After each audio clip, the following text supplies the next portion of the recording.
These are the chilies that you use for making kimchi. Yep, that's hot.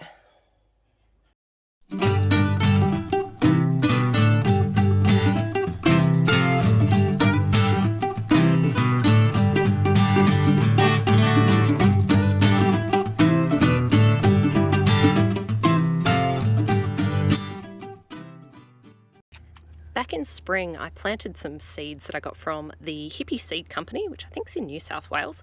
And these are, I'm going to say this wrong, Cheongyang Gochu Chillis. I think that's how you pronounce it. So apologies if I've absolutely massacred the pronunciation there. But yeah, basically what I did is I planted these seeds back in spring. And these are the size of the plants now that we've got in April. And I'm picking quite a few of the chilies, and I have been picking a few of the chilies as well throughout the season, and I've been popping those in the freezer for when I'm ready to do a bit of kimchi making. I saw the seeds online, and I thought, what a super cool idea for my fermenting, to be able to grow the chilies that go into my kimchi. Because to date, I've pretty much been going to a lot of the Asian food stores, and you can buy the powder there. Obviously, when it's purchased in those stores, you don't really know the way that it's grown or how it's come to be. It tastes great, but I often like to know what's gone into my food, so I thought growing my own is the best way to be able to do that. And I've got a fairly good haul of chilies here, so I think I've now got to the stage where I should have enough to be able to make some of my own chili powder for kimchi making. So let's go inside and let's dehydrate up a bunch of these and turn it into some chili powder. I've got all the ones here that we have been picking today. That's these ones. And I've just given them a bit of a wash and they're all now nicely dried. But that's not an awful lot. And I can tell you now, if I powder these down, there's not going to be a lot of chili powder. So what I've also been doing throughout the season is I've been collecting any of the Korean chilies as they've been ripening, and I've been popping them into this bag in the freezer. So today what I'm going to do is chop these ones up and these fresh ones, and we're going to pop them in the easy dry. If you've got any type of dehydrator, that will do the job for you. In fact, the other thing you can even do with chilies is you can just hang them up. But if you've got drier conditions, they will dry quite nicely just by hanging them up. Anyway, today we're going to use the dehydrator, so let's get these chopped and get them in the dehydrator. Now, you've probably noticed that I'm wearing rubber gloves today. And that's because I have had a couple of incidents with dehydrating chilies in the past. If you don't wear gloves and then you scratch your eye or something like that, it burns, you're going to cry. So even as much hand washing as you do, it's one of those things that it just doesn't wash off the capsicum very easily. So gloves it is for me. The other very hard lesson I've learned over the years is that when you do the powdering of the chilies, it's a really good idea to let it settle for a while in the blender before you open it up. I think it was the very first time I did a bit of a chili powder, and this was probably about 20 years ago now. I didn't do that, and that was when I learnt the lesson, because I took the top off that blender and it pretty much just caused this vapor to come out of that blender, and when that happened, it basically kind of put this pepper spray vapor into the air for the entire house, and yeah, my hubby and I were coughing and sputtering for a long time afterwards, and we were opening up windows just trying to get this vapor out of the house. And it wasn't even anything you could see, it was just purely this vapor that came out and was in the air, and it was absolutely horrendous. I'm sure anybody, if I had been filming back then and on that day, they would have been having a jolly good laugh at it. And we definitely laugh looking back on it now. You know, sometimes those things that go wrong when you're in your early days of your homesteading journey are the way that you learn, and we definitely learnt that lesson. So happy to pass that one on to you so that you don't have to learn it in the same way.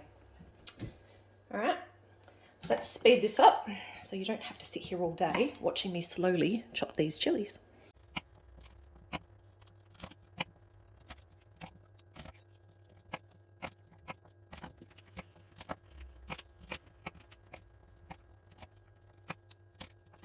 So So you probably noticed I have been cutting all of these chilies in half, and the reason I've been doing that is to assist with the drying.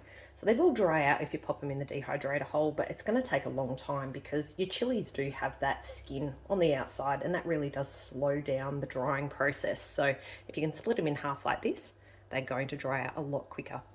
Now you're probably also noticing I'm leaving the seeds in. And this here is a bit of a matter of your own preference. And it really comes down to whether you like heat or not. If you're the sort of person that isn't a fan of heat, all you want to do is actually just kind of clear those ribs out and the seeds out. And then the chili that you'll get left with then, like this, will be a lot milder. Now obviously every chili is a little bit different in terms of how much heat.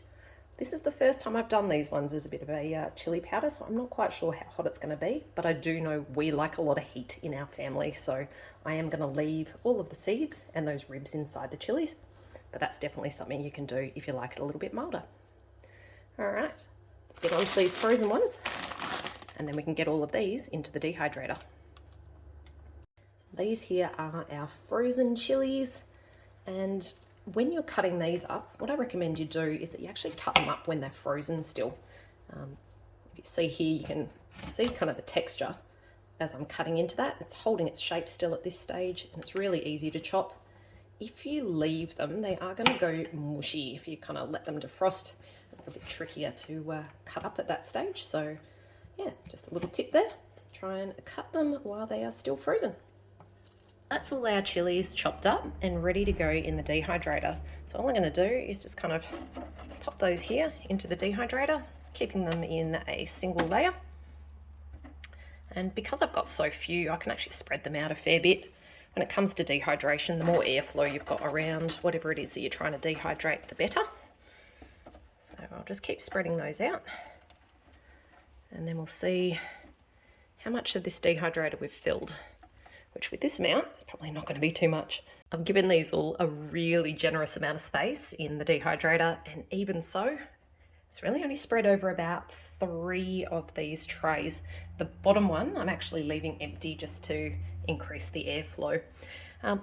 I hate running a dehydrator when it's not completely full, particularly when I'm running off of electricity. I want to be able to maximize the use of that electricity as much as possible. So over here, I've actually just pulled a bag out of my freezer of some jalapenos, and I've been putting these jalapenos in the freezer chopped up, and I would actually like to get my freezer space back. So what I'm going to do is actually pop these into the dehydrator as well. It's really not a big deal to be dehydrating a couple of different things at the same time. I will say, if you are going to be dehydrating chilies, you probably want something in there with it that is similar. So putting in the jalapenos and the Korean chilies is no big deal. If you don't, just anticipate that you might get a bit of a chili burn on whatever the other thing is that you're dehydrating. All right, let me get these in.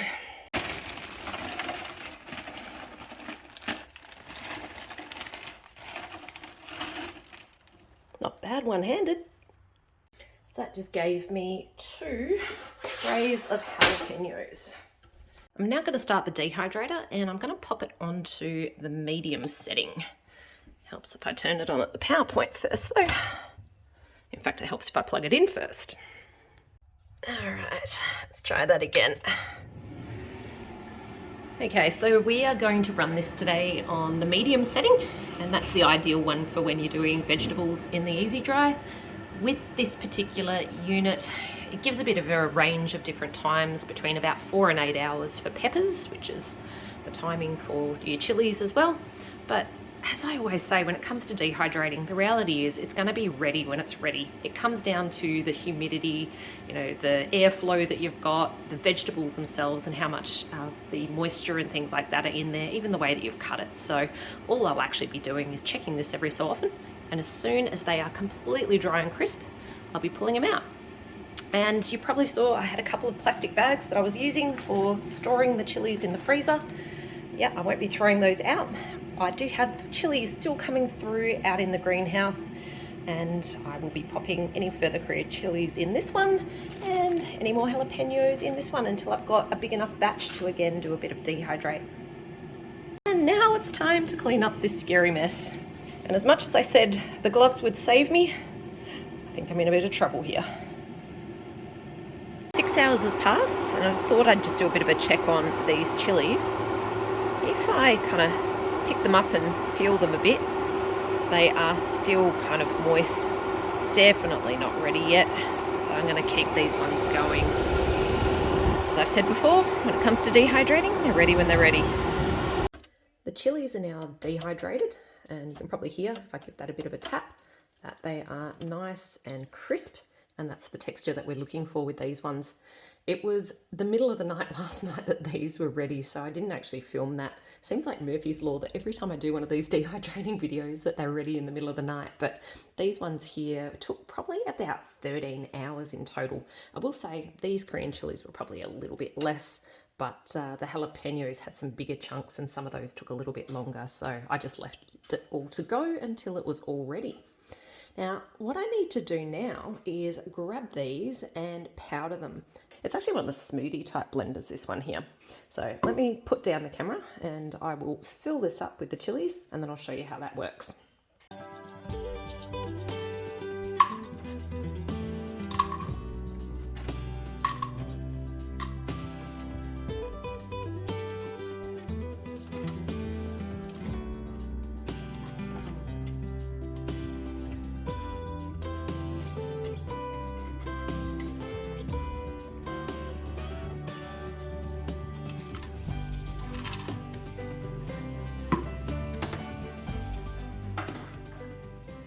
The reason I'm using the smoothie blender today is because of the small quantity that we're going to be doing. You're probably noticing as I'm filling this up that it's not going to be an awful lot of chili. And if you use one of your really big blenders to do the chili powder, you're going to end up with a lot kind of stuck on the side. And that means you're going to lose some of that valuable minimal amount of chili powder that you'll have. So in order to maximize it, that's why I'm using this one. It's really good for those small quantities. Now, as I was just grabbing these, I was noticing this one here is still a little bit wet. Now, I'm not going to put this back in just for the sake of one or two pieces that might be wet like this one here. So what I'll do is I will just put this one to the side and I'll just keep putting the rest of the dry material into my blender. And if you were interested in how those jalapeno chunks went, that's basically what they look like when they're done. And these ones here, I'm also going to blend up. In fact, let me show you what that looks like when it's done.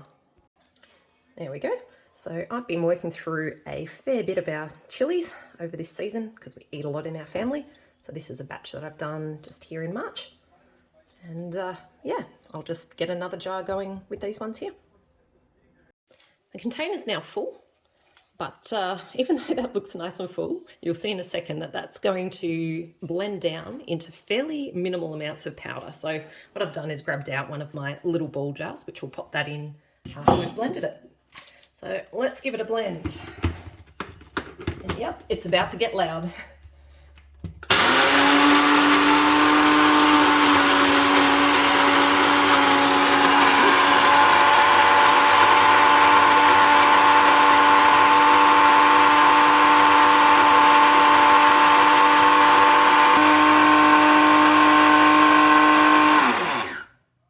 All right, what I'm going to do is just give that a little bit of a shake, just kind of redistribute the powder throughout, and also just so that I can see what the texture's looking like.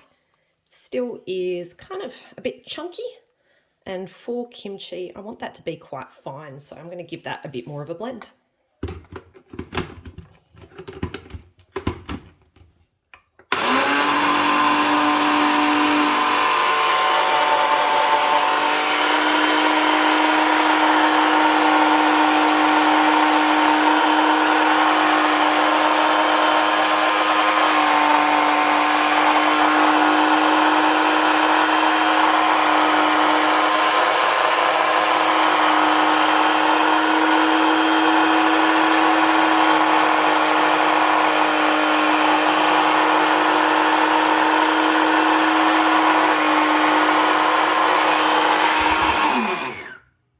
Now, I probably shouldn't be advocating picking up a blender like that, but I do find that kind of tipping it from side to side moves that powder around a lot better when you are doing powders in these types of blenders. All right, let's have a closer look.